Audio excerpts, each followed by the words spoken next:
quality, value-added quality education makes our school, branded one. So this is the thing I want to say. Thank you very much. Thank you very much.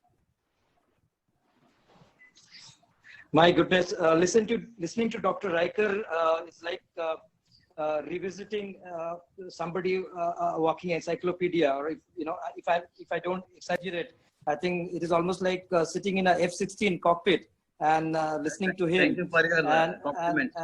And so wide view sir is having, and he encapsulated it in such a small way. Such complex thing is helping us to understand, be it from the psychoanalytical part of education to the to the LMS part, to the infrastructure part. It's just mind-blowing, sir, and we are so blessed, super blessed to know. And it's just the appetite has just gone up, and taking this strength from thread to thread. We would request Dr. Sudhir Gavane ji, the Vice Chancellor of MGM University, a very great friend of Dr. V.K. Riker sir, to please do the keynote talk to the entire principals fraternity who are joining from both in India and abroad as well. Over to you, Dr. Sudhir Gavane sir. Sudhirji, we can't see your handsome face. We would love to see you in flesh and blood. Sir, you have to start your video, sir. Yeah, now I think I am visible. Am I visible now? Yes, absolutely. Yes. Absolutely. Yes. Absolutely. Yeah. So, my Honorable Vice Chancellor colleague, Professor V.A. Riker sir, Vice Chancellor Sanjay Ghodawat University, a dynamic leader in higher education. Surjit Saha, my close friend and the CEO of the School for All, the organizing young team of young brains identified by Surjit Saha for School for all the principals who have joined for this panel discussion, participants across India and some of them from abroad too. I welcome you on this platform, and I personally feel that I am part of this School for All, because the last word is all. So it is for all, so including me and including Riker sir too. Yeah.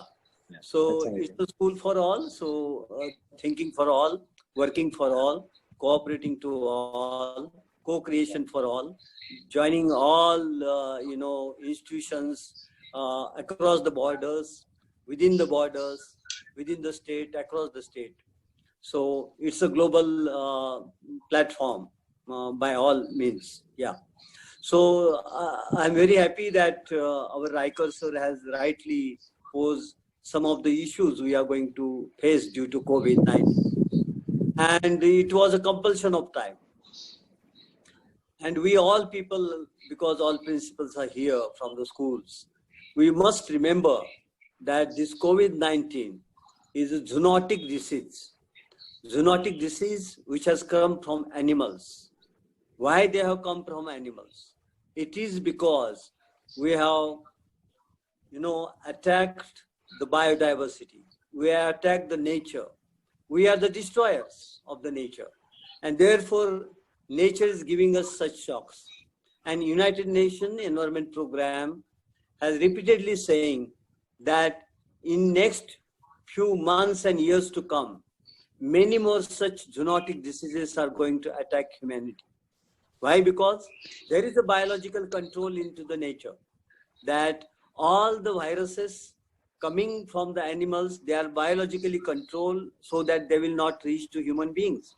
But because of our, attack and encroachment into the nature's design itself, the miraculous design of the nature, biological control, we have disturbed that because of our so-called progress, because of our development, so-called development, because of, creating cement jungles, because of, destroying the species of plants, species of animals, and creating imbalance into our ecosystem.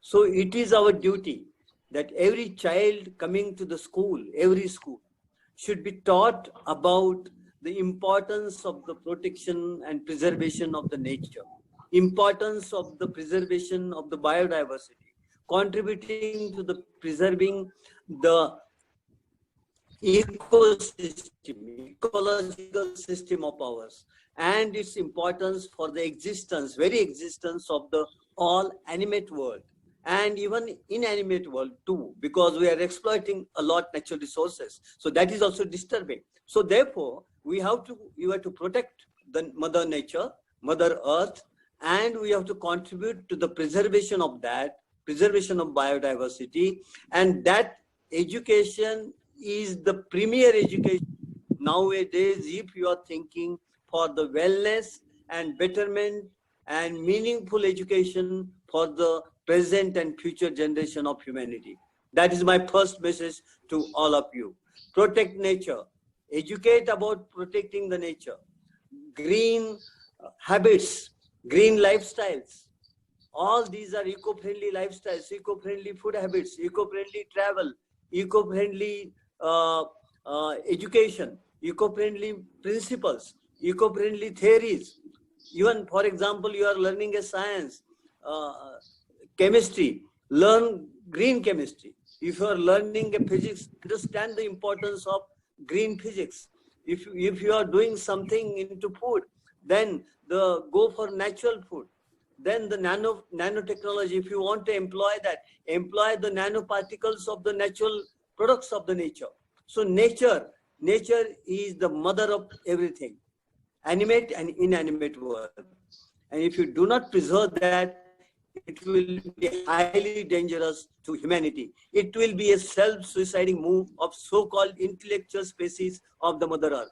Remember this. It's a dangerous signal our nature is giving. The earthquake we are facing, the climate change we are facing, the corona-like calamity, health calamity we are facing, and there are dangers, many dangers to come. We have to prepare for that. And that is my one single message for today. The second message of mine is, my friends, my teachers, my colleague as the principals of the schools across, my friends, we are entered into an altogether new world because of this COVID. The COVID, we are working with COVID, WC, and another WC is without classroom. So we are teaching without classroom, living with COVID, and even after COVID, this kind of situation will remain, as my learned friend, Vice Chancellor Raiker sir has told, that we have to go for some blended thing. So hybrid combination of digital, online, e-learning and all. So my friends, seeing the technological drive, we are into what I call as digitally driven education, DDE, digitally driven education. And in digitally driven education, because of COVID, we were compelled to enter into the e-learning, open and distance learning mode. We were not prepared. No school, no institution, no university, no college was prepared. Some occasionally they were using this. NAC was emphasizing, UGC was emphasizing, governments were emphasizing, but that's not happening at all due to our reluctance. And that reluctance has caused that we have not adopted it fully. But because of COVID, we were compelled to teach from home. We were compelled to go for e-learning processes, digital learning processes, what it is called now, digital learning, teaching from home, learning from home, working from home. All these concepts have come. And we are swimming into that. We are experimenting into that. We are learning, failing, understanding, the engagement of students. They are also learning, teachers are all learning, institutions are also learning. We are in a experimenting and learning mode.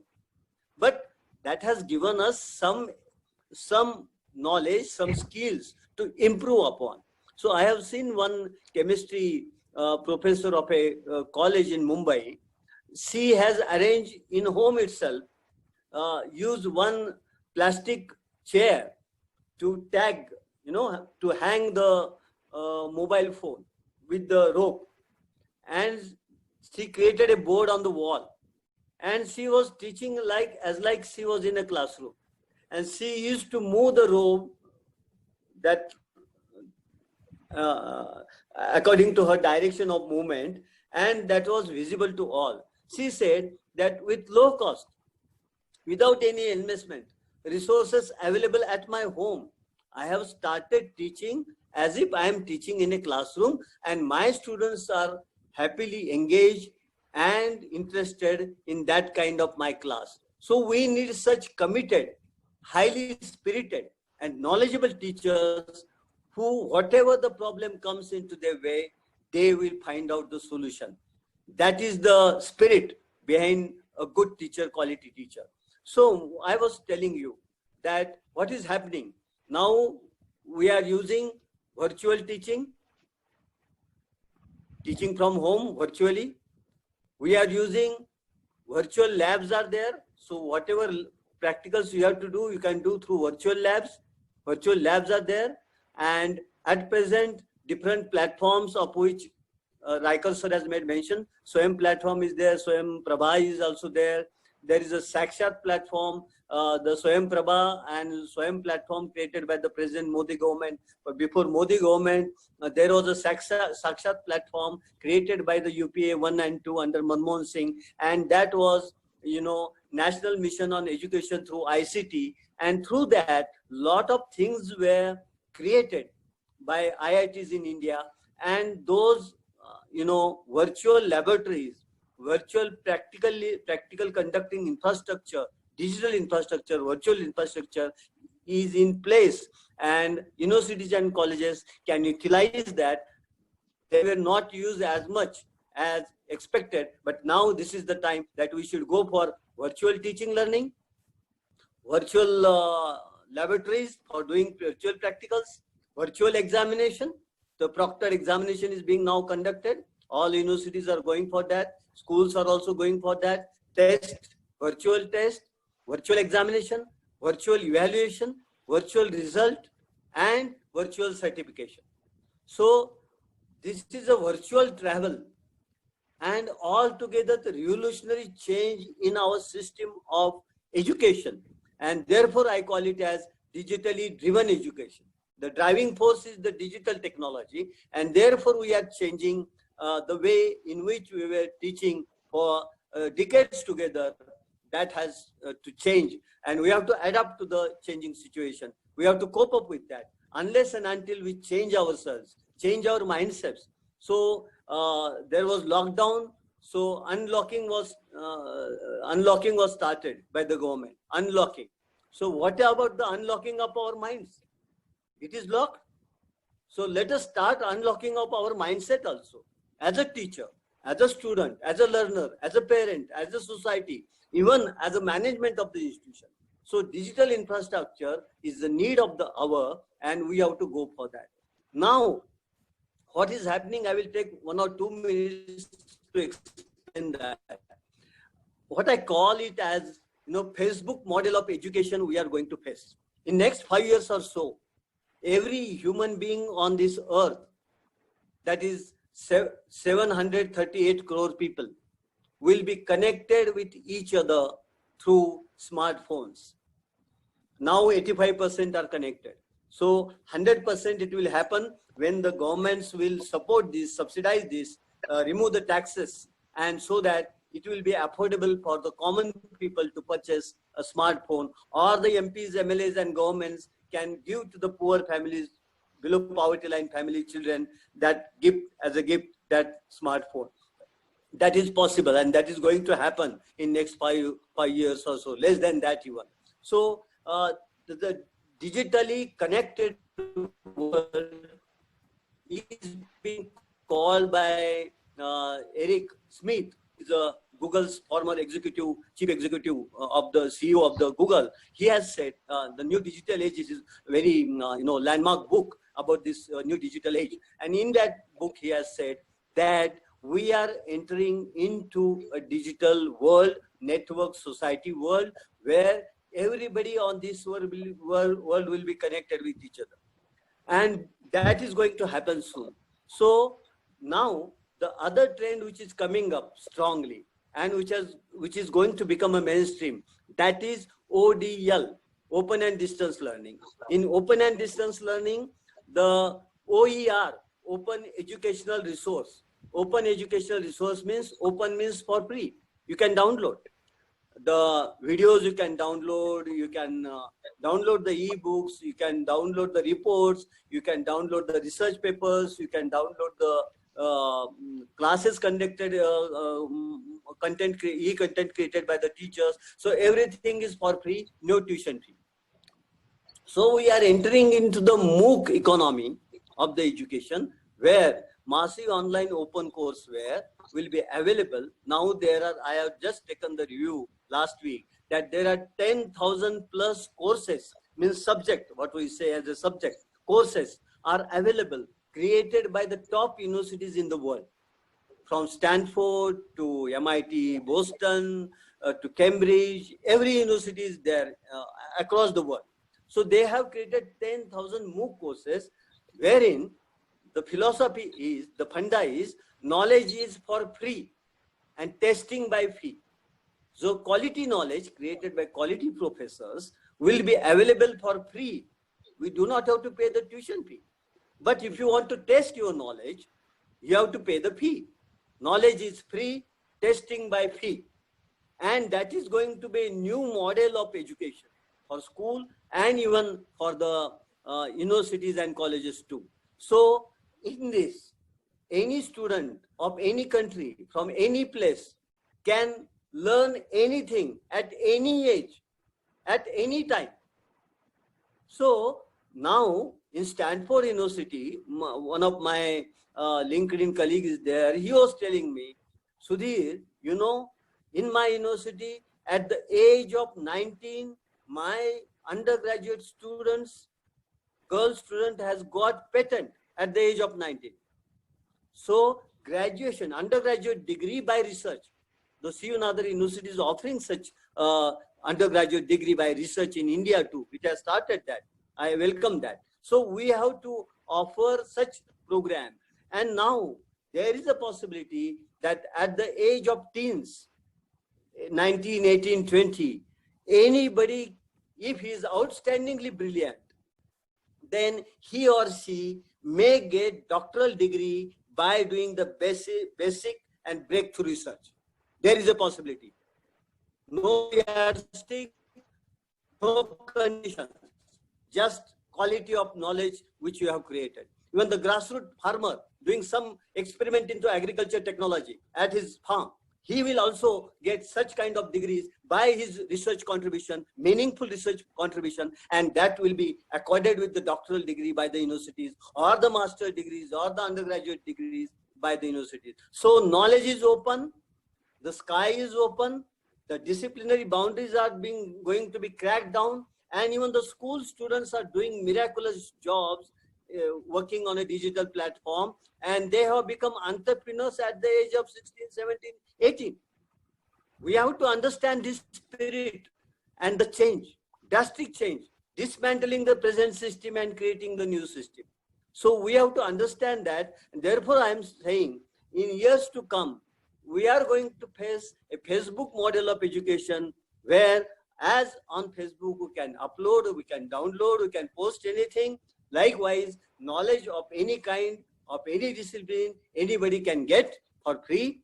And if you want a certification of that, he can go for testing. And testing will be done by the institutions across the world. So I can get one master degree, accumulating credits from 10, 12 universities in the world, and appearing for the 4th semester of that university. So MIT Boston has come out with that program. They had one pilot project. So 3 semesters, by accumulating credits from various MOOC courses offered by various universities in the world, you accumulate that and you clear that 3 semesters.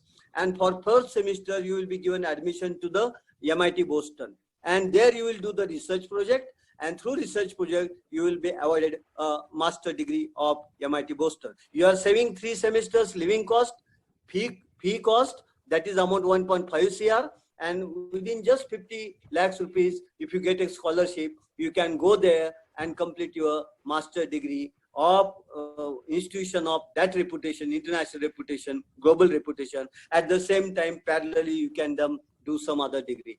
As our Raikar sir was referring, I will just mention that and I will stop, because as he said, we are professional teachers, and once we start, nobody can stop us. So we have to stop ourselves also. That is what is required, and that I will follow. So please, let us understand that now, in the present situation, University Grants Commission has come out with an initiative. Now, any student doing undergraduate or postgraduate program cannot parallelly do any other degree.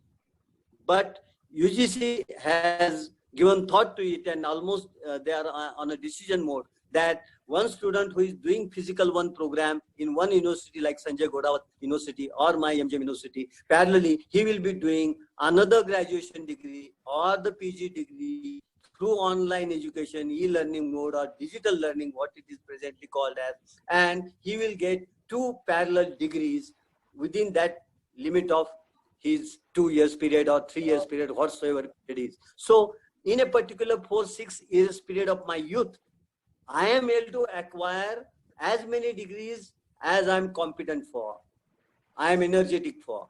And even after doing my graduation, in my 40s, 50s, 60s, 70s, also I can go for learning, digital learning, and I can improve my knowledge level. Like me also, I can go for some education through e-learning mode, and I can improve my educational level, my knowledge level, and my competency too. So this is the future. What I have said, the digitally driven education, Facebook model of education, and I call it as this is going to be a democratization of the education for all, quality education for all, and this is going to be the future. But at the same time, we have to understand the ground realities. Face-to-face teaching by a teacher, live teacher, is not like this live program. It is the aura of a teacher, the influence of a teacher, his personality, his thinking, his behavior, his ethics, what Raikar sir has mentioned, everything makes impact on you. So that impact of a teacher, no technology can take away. It is going to remain. It will remain.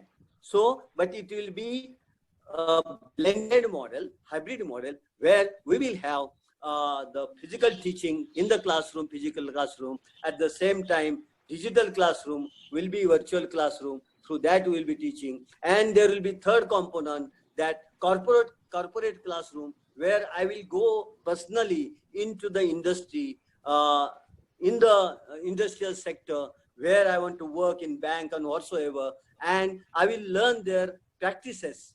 So theory and practices will be equally treated, and equally skills will be imparted, and man or a person will be empowered at any age. That is the beauty of future of education. It is said by Raghunath Mashelkar sir that future is education, I know. But what about the future of education? That was the question asked. So future-ready education means this: all management of the schools, all institutions of the education, higher education, colleges and universities have to revamp themselves, re-engineer themselves to cope up with the changing times. That is the message I want to give today. Thank you very much, Surjit Saha, School for All, giving me this opportunity. I'm very happy that my friend, Vice Chancellor Raikar sir is with me today, and we are at least sharing digitally views and ideas of each other.